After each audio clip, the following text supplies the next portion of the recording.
Have you ever heard of a real ghost ship where the crew simply vanished, leaving behind food, supplies, and a perfectly seaworthy vessel? Today we explore the true story of the Mary Celeste, a ship whose fate continues to baffle historians nearly 150 years later. The Mary Celeste was an American merchant ship that set sail from New York on November 7, 1872, bound for Genoa, Italy. On board were Captain Benjamin Briggs, his wife Sarah, their 2-year-old daughter, and a crew of 7 experienced sailors. The ship was carrying 1,701 barrels of industrial alcohol, a perfectly routine voyage for these skilled men. A month later, on December 5, the British ship DEI Gracia spotted the Mary Celeste adrift near the Azores, Portugal. Her sails billowed raggedly, she seemed deserted.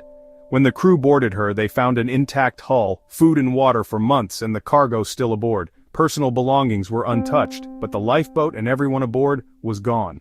The evidence painted a bizarre scene, about 3 feet of water sloshing in the ship's hold, 1 pump disassembled, soaked clothes and supplies, 9 barrels of alcohol mysteriously empty. The last captain's log entry was dated 10 days prior, while near the Santa Maria Island, far from where the ship was found. Why would an experienced captain abandon ship with provisions and a seaworthy vessel? There was no sign of struggle, no clues of violence, and no bodies ever found.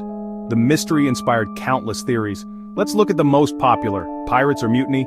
Some claim pirates attacked or a drunken crew mutinied, but the cargo and valuables were untouched, and the alcohol was toxic, not drinkable.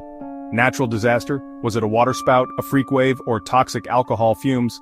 One idea suggests fumes from the alcohol leaked into the air, causing fear of explosion. The crew might have panicked and escaped in the lifeboat, intending to return safely. Faulty equipment? The ship's pump was in pieces, possibly broken by recent repairs and lingering coal dust. With no way to measure the water below deck, Briggs may have wrongly believed the ship was sinking, prompting a desperate but orderly evacuation. Insurance fraud and conspiracy?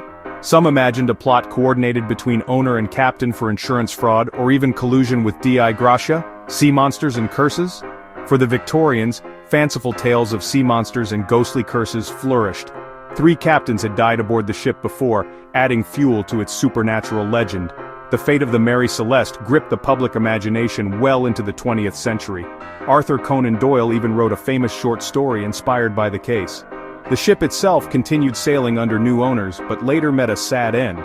Deliberately wrecked for insurance off Haiti in 1885. Despite investigations, salvage hearings, and endless speculation, what happened to the Mary Celeste remains one of the greatest mysteries of the sea. Was it panic, foul play, or the cruel hand of fate? One thing's for certain: the ghost ship continues to haunt our imagination.